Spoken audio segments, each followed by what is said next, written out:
What is up, everybody, and welcome. In this video, I want to give you guys a quick overview of some of my favorites and top picks from the New York Custom Knife Show. Now, unfortunately, I didn't quite have the forethought of making this video, so a lot of the footage that I have is maybe a little bit subpar and not as detailed as maybe I would like when going through a list like this. So bear with me. I did try to piece a lot together, but just know going in that I know that the footage isn't quite the best. So let's go ahead and jump into the first two things I want to talk about, which are some honorable mentions. The first of which is going to be a sort of Andre de Villers micro pocket butcher, which was on the African Custom Knives table.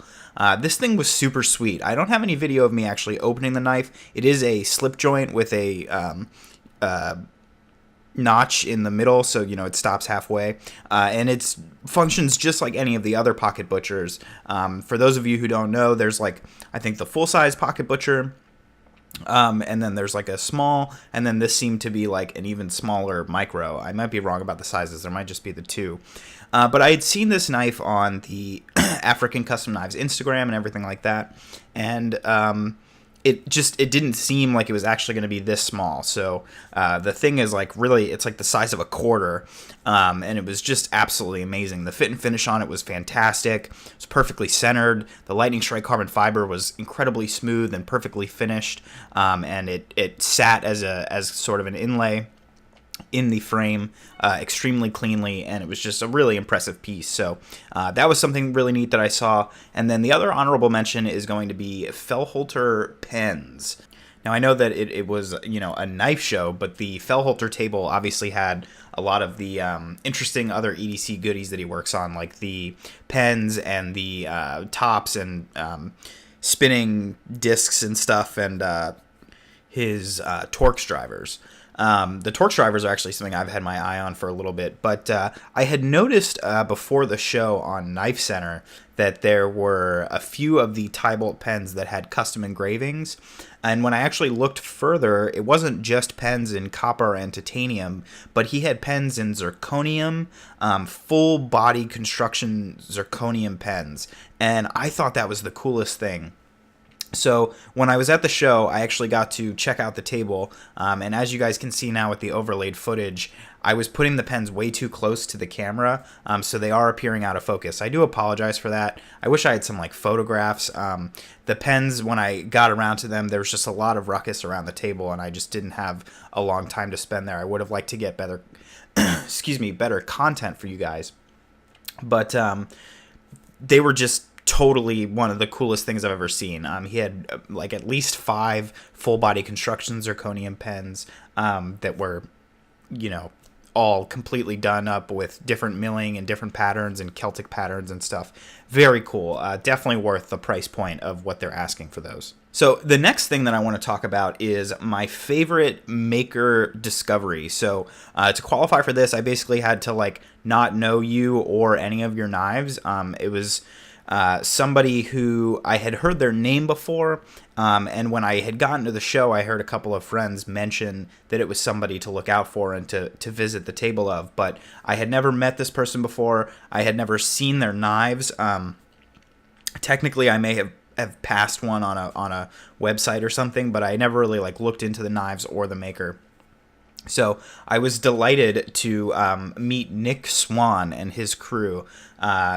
His knives were absolutely fantastic. He had one particular piece that was the centerpiece, and it was the the big, I think, lottery knife, and it was a piece that had linear carbon fiber. Sorry for my phone going off.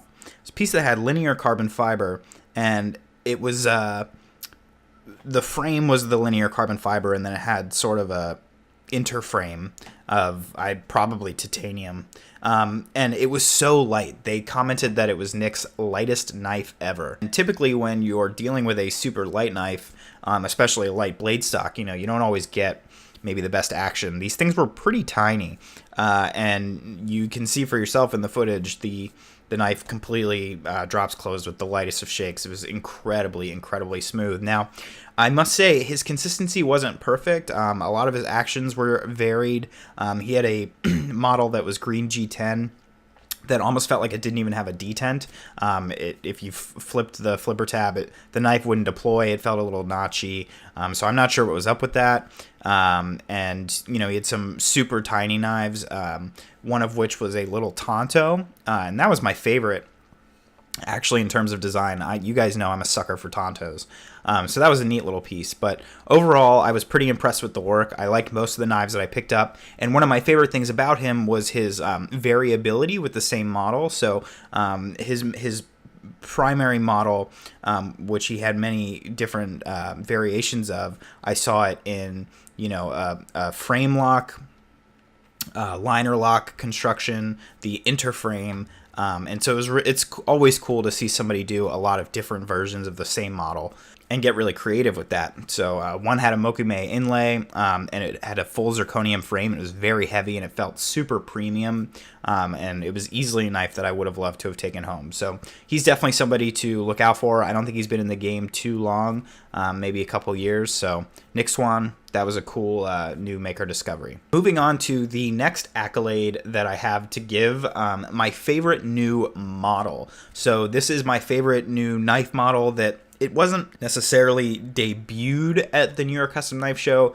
There, I think, are a couple of orders that have gone out, and some people have played with them before. But it was, for the most part, a pretty big reveal. Certainly the largest in-person reveal of the model as to date, as far as I know, which was the JD Van Deventer Gold and Gold Mini. The Gold Mini, in particular, is a knife that, quite frankly, you guys will probably end up seeing in my collection at some point. I was just really impressed with these knives. It wasn't, you know, JD's action is great. The action on my Kenpachi was a lot better than at least the closing action on the Golds. But again, these are like brand new knives that weren't very broken in. And I have to say the deployment was just absolutely fantastic. And you guys know I'm big on premium feel. These knives were light, but they felt super premium. His finishing that he can do on materials, the way he finishes carbon fiber and stuff, is really impeccable. So these are, I believe, a JVO design, and you know, JD's putting the knives together, and it's just a beautiful merriment of design and engineering, and easily my favorite new model of the show. I think he's going to sell them like hotcakes, and I just think they're an absolutely gorgeous piece. So great work to JD on that. The final little award that I want to give out is, of course, the biggest of them all, save the best for last. My favorite overall individual knife. So, you know, the only qualifications for this, it has to be it's the knife, so it has nothing to do with the maker. It has nothing to do with how good I think the model is, or how good I think all the examples of the model were at the table. This is my single favorite knife based, you know, exclusively on the merits of this one individual knife. And that accolade is going to go to the NYCKS Japanese Ryu. This knife is... it was absolutely unbelievable. If there was one knife at the show, you know, if I could only take one home and you told me I could have any one I wanted, this would have been the knife that I picked. I do have some of my own footage of this knife, which I think gives you a really good sense of the color on the knife. The footage that I have is color balanced a little bit more correctly for it, and so you get a really good sense of the blues and purples in the Damascus, as well as how really pretty the blade is. But in addition to that, because some of my footage was out of focus, I did rip some footage directly from NYCKS' Instagram, so that you guys could get just like kind of a more in focus version of what the knife looks like. I just think the coloring in his video is a little off compared to what I actually saw in real life. So to talk about a few aspects of the knife that I really enjoyed, the first is the blade. This was a mirror polish Sanmai blade. Now, I don't know, you know, how many people have experience dealing with not just Sanmai, Damascus, but Damascus in general. You know, you always have an etch, and you can kind of feel that etch. It's usually pretty raised. Some etches are much tighter than others. Some etches are much cleaner than others. In this case, the outer layer of the Damascus part of it was incredibly smoothed out, and the etch was super clean and felt very glassy. And then you can see the actual core is some sort of stainless, and it's beautifully mirror polished. I've never seen Sanmai like this before. I've seen plenty of examples of the super tight etch with that really clean kind of glassy feel. When I was at Blade Show, Nova Blades, had a lot of really good examples of some of the best sort of Damascus etching I had felt before. But this mirror polish on the core of this Sanmai was ridiculous to see in person. The videos do not do it justice. It was mind-boggling, and so I just thought the blade was absolutely gorgeous. The next aspect to talk about is obviously the full Damascus frame. That's not really an accolade, but Damascus isn't the easiest thing to make a frame out of. It's not like a lot or most makers can't do it. They can, but anytime you have a full Damascus frame, you're just talking about a really premium piece, and obviously the piece had some heft to it as well because of that. The next thing to talk about is the pocket clip roller. This can be a point of contention. Some people don't like little gimmicks and stuff like that, but I'm always looking for little touches and interesting things that kind of liven up a knife and make it a little bit more unique. And so the pocket clip roller was a win for me. A huge win for me, and one of the big draws for me is the dimples on the blade spine and the backspacer, which are put instead of jimping. Obviously, these don't provide really any grip at all, but I don't think anybody's going to be bearing down on this knife particularly hard anytime soon. So to understand that it's a knife that's not going to be used hard enough where jimping would be kind of a make or break for the decision of buying the knife, it was really nice to see the maker go the extra mile and do something a little bit more unique. As many of you know who have seen my JD Van Deventer Kenpachi video, I really like unique stuff done in place of typical jimping. So the dimples were absolutely gorgeous to me. I love the pattern that he did. It just really livened up sort of the machining aspect of the knife, and I think they look particularly good on the blade spine.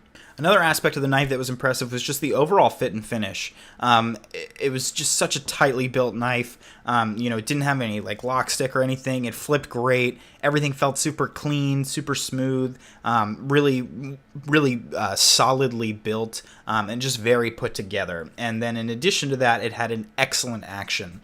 You can see in the video, I flipped the knife, it deploys fantastically, and then it pretty much drops shut in a very hydraulic and incredibly smooth way.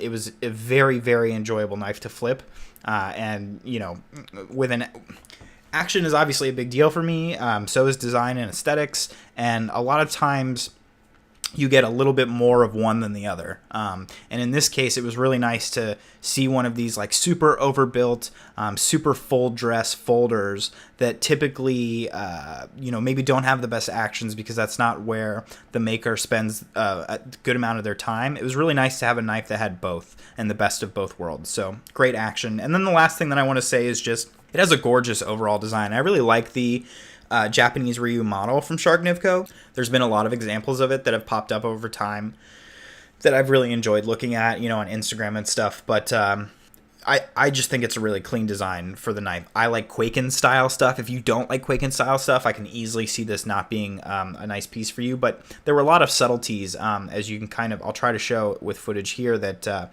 the handle actually has contouring to it. So it's not just a flat slab of titanium, Damascus, which in a lot of cases I feel like knives like these are, because a maker maybe doesn't want to waste material by shaving down a bigger piece or something like that. But there's actually a bit of contouring, and it's done where it comes to a kind of point. So it's almost like the edge of a diamond or something. It's just very unique. There was clearly a lot of time and attention and effort put into the little aspects of the design on this knife that bring what is normally, a pretty standard Quaken rectangular shape to life in ways that most designs don't. So I think that's enough of me gushing about this knife that I will never get to own. But that was easily my favorite knife of the show. And if you told me I could pick anyone, even over some of the, Thorburns, my buddy has very special Thorburn that has appeared in these videos going to him. And, you know, that was probably my second favorite piece of the whole show. But the Sharknivka was just, it was my first. So thanks so much for watching, guys. I hope you enjoyed this. If you have feedback for how you might want something like this to go in the future, you know, I do plan to keep going to shows.